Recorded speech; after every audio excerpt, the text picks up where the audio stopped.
Hello all, conditional clause base பண்ணி நமக்கு SI எக்ஸாமில் கொஸ்டின் கேட்டிருக்காங்க. ஆன்சர் பார்ப்போமா? கொஸ்டின் பாருங்கள். இஃப் ஐ ஹேட் மணி, இங்கே நமக்கு என்ன மெயின் கிளாஸ் வரும் அப்படி தான் நமக்கு கேட்டிருக்காங்க. இப்போ இது என்ன டைப்புங்க? டைப் 0வா 1ஆ 2ஆ 3ஆ? இது வந்து டைப் 3. டைப் 3 எப்படி இருக்கும்? இதோட ஃபார்ம் என்னது? ஹேட் ப்ளஸ் நமக்கு V3 வந்துட்டு இருக்கணுமா? அதாவது பாஸ்ட் பர்ஃபெக்டில் இருக்கணும். இந்த மாதிரி இருந்தால் நமக்கு ரூல் என்னதுங்க? would have plus past participle வரணுமா? V3 வந்துட்டு வரணுமா? இது கிளியராக இருக்குல்ல? இப்போ ஆப்ஷனில் நமக்கு எங்கே would have plus past participle இருக்குதுன்னு செக் பண்ணலாமா? ஆப்ஷன் ஏ பாருங்கள், இங்கே நமக்கு would தான் இருக்குது. would have இருக்கா? இல்லை. தென் ஆப்ஷன் பி பாருங்கள், I will have deposited இருக்குது. இங்கே will தான் இருக்குது. would have இல்லைல்ல, ஸோ ஆப்ஷன் பியும் வராது. தென் ஆப்ஷன் சி பாருங்கள், I will buy a car அப்படின்னு நமக்கு சிம்பிள் ஃப்யூச்சரில் இருக்குது. இது வருமா? ஆப்ஷன் சியும் வராது.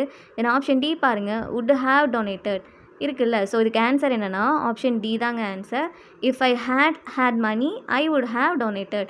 இந்த இடத்துல இந்த ஃபர்ஸ்ட் ஹேட் இருக்குல்லங்க, இது வந்து ஆக்சிலரி வேர்பாக ஆக்ட் ஆகும். ஓகேவா? தென் இந்த செகண்ட் ஹேட் இருக்குல்ல, இது வந்து நமக்கு ஹேவ் இருக்குல்லங்க, இந்த ஹேவோட V3 ஃபார்மாக ஆக்ட் ஆகும்.